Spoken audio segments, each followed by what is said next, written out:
মানুষ ও কুকুরের একসঙ্গে মরবার ও গা ছেড়ে পালিয়ে যাবার এই অতি ঠান্ডা খবর অনুভব করতে গিয়ে সন্ন্যাসীর জোড়ো অনুভূতি ছ্যাঁৎ করে উঠল।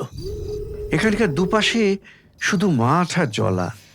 এলোমেলো নিঃশ্বাস নিতে নিতে সন্ন্যাসী চারদিক তাকায়। স্পষ্ট বুঝতে পারে চাঁদের আলোয় উজ্জ্বল এই নির্জন বিস্তৃতির মধ্যে মনটা তার ছোট হয়ে গেল। তারই আতঙ্কে মনটা কুঁচকে গেল, ভাঁজ হয়ে গেল। চোখেও যেন এখন ঝাপসা দেখছে সে।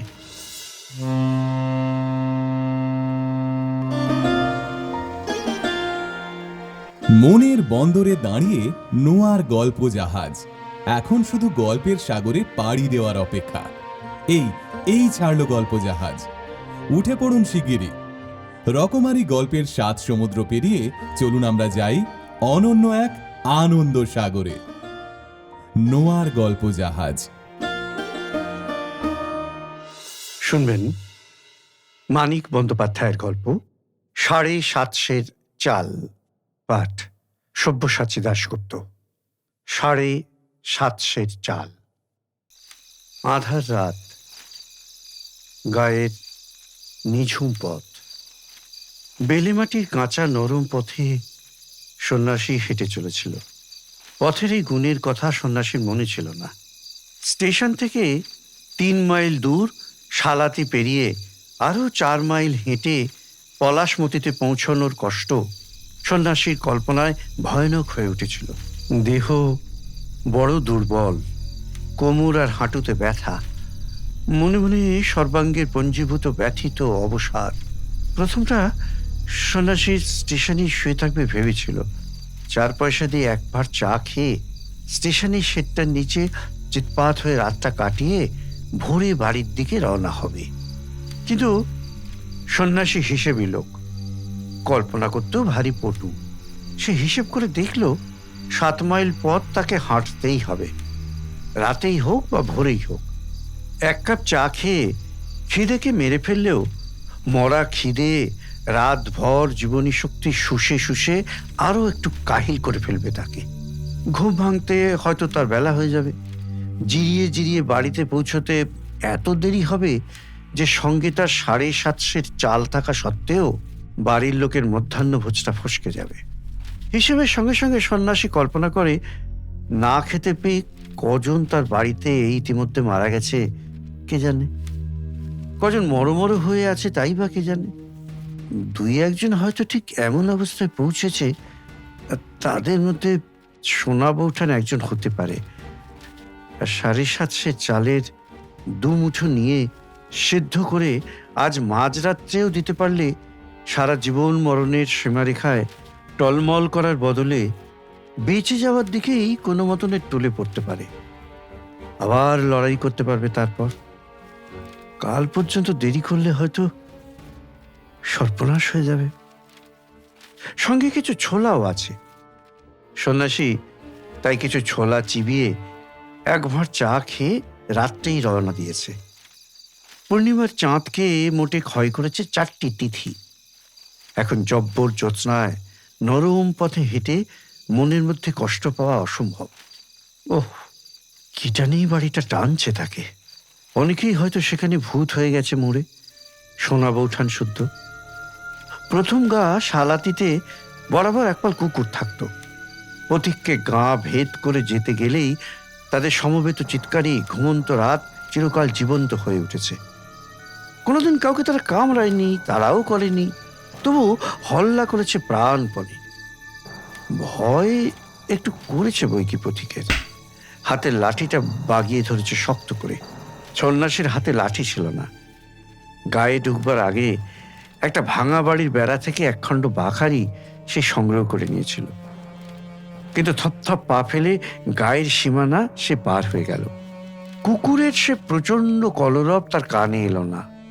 2-4টে খেঁকে কুকুর শুধু নির্জীব ভাঙা আওয়াজে একটু সাড়া জানিয়ে চুপ হয়ে গেল। মানুষ ও কুকুরের একসঙ্গে মরবার ও গা ছেড়ে পালিয়ে যাবার এই অতি ঠান্ডা খবর অনুভব করতে গিয়ে সন্ন্যাসীর জোড়ো অনুভূতি ছ্যাঁৎ করে উঠল। গা পেরিয়ে যাওয়ার পরপরই এখানকার দুপাশে শুধু মাঠ আর জলা। সামলে নিতে থমকে দাঁড়িয়ে এলোমেলো নিঃশ্বাস নিতে নিতে সন্ন্যাসী চারদিক তাকায়। স্পষ্ট বুঝতে পারে চাঁদের আলোয় উজ্জ্বল এই নির্জন বিস্তৃতির মধ্যে মনটা তার ছোট হয়ে গেল। তারই আতঙ্কে মনটা কুঁচকে গেল, ভাঁজ হয়ে গেল। চোখেও যেন এখন ঝাপসা দেখছে সে। মাথা ঘুরে পড়ে যাবার আগেই সন্ন্যাসী কায়দা করে বসে পড়ে পথে কনুই ঠেকিয়ে মাথাটা নামিয়ে দিল হাতের তালুতে। গতকাল সে পেট ভরে খায়নি, প্রাণপাত করে শুধু খেটেছে। মাঝে মাঝে এরকম হয়, তার খানিকটা পরেই অবশ্য কেটে যায়। খানিক পরে উঠে দাঁড়িয়ে সন্ন্যাসী আবার চলতে শুরু করলো। হঠাৎ ভয়াবহ বিস্ময়ের সঙ্গে মনে হলো শরীর যেন তার হালকা হয়ে গেছে। তার কোনো বোঝা নেই, চালের পুঁটুলি কাঁধে নেই, সেই পুঁটুলির বাড়তি কাপড়টুকুতে বাঁধা ছোলাগুলোও একসঙ্গেই আছে। কোথায় পড়লো, কখন পড়লো? কুড়ু কুড়ু করতে লাগলো সন্ন্যাসীর পিঠের খানিকটা মেরুদণ্ড। তার হিসাব, তার কল্পনা সব ভোঁতা হয়ে গেছে। মাথা ঘুরে পড়তে গিয়ে যেখানে সে বসে পড়েছিল সেখানেই সে পুঁটুলি দুটি থাকার সম্ভাবনা বেশি। এটুকু খেয়াল করে আশান্বিত হওয়ার ক্ষমতাটুকুও তার নেই। একটা মৃতদেহকে দাঁড় করিয়ে হাঁটিয়ে নিয়ে যাওয়ার মতো নিজের দেহটাকে সে উল্টো দিকে এগিয়ে নিয়ে চলল। একটু এগিয়ে গিয়ে পুঁটুলিটা পড়ে আছে দেখে তার বিশেষ ভাবান্তর হলো না। পুঁটুলির পাশে বসে মস্ত একটা আটকানো নিঃশ্বাস ফেলে সে শুধু নিশ্চল হয়ে আবার খানিকক্ষণ বিশ্রাম করল।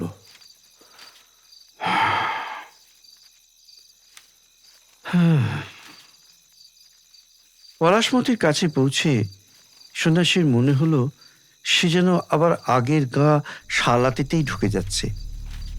পথের ধারে শালাতির যে প্রথম ভাঙা বেড়া থেকে আত্মরক্ষার জন্য বাখারি সংগ্রহ করেছিল, পলাশমতিতে পথের ধারেও তেমনই একটি ভাঙা বাড়ি আছে। কেবল বেড়ার কিছুই অবশিষ্ট নেই। কানাবাঞ্ছার বাড়ি। দেখলেই টের পাওয়া যায় বাড়িটা শূন্য, মানুষ নেই। বাঞ্ছা, বাঞ্ছা সাড়া না পেয়ে অনুমানকে প্রত্যয় করে সন্ন্যাসী এগিয়ে গেল। তখন একটি দুস্থ কুকুরের ক্ষীণ আওয়াজ কানে আসছে। কোন বাড়িতে মানুষ আছে, কোন বাড়িতে নেই নির্ণয় করতে আর সে সময় নষ্ট করবে না। সোজা বাড়ি চলে যাবে নিজের বাড়িতে কে বেঁচে আছে, কে মরে গেছে দেখতে। বামুনপাড়ার নতুন পুকুরের পাশ দিয়ে যাবার সময় মনে হলো কে যেন জিজ্ঞেস করলো, কে? সন্ন্যাসী সাড়া দিল না। ঘোষালদের আমবাগান থেকে শুকনো পাতায় চার পেয়ে কোনো কিছু চলার খচমচ শব্দের সঙ্গে তীব্র একটা পচা গন্ধ ভেসে এলো। পরের পাড়া তিনটি বাড়ি পেরিয়ে তাদের টিনের চালার তিনটি ঘরওয়ালা বাড়ি। 8-9 বছর মেরামত হয়নি, তবে যা কিছু থাকবার কথা প্রায় সবই আছে, ভেঙে পড়েনি এখনো। বেড়া নেই। পাশের ছোট কলা বাগান আর সবজি ক্ষেতের বেড়ার চিহ্ন লোপ পেয়েছে। সামনে লাউ কুমড়োর মাচা দুটি অদৃশ্য হয়ে গেছে। দেখে একটু স্বস্তি বোধ করল সন্ন্যাসী।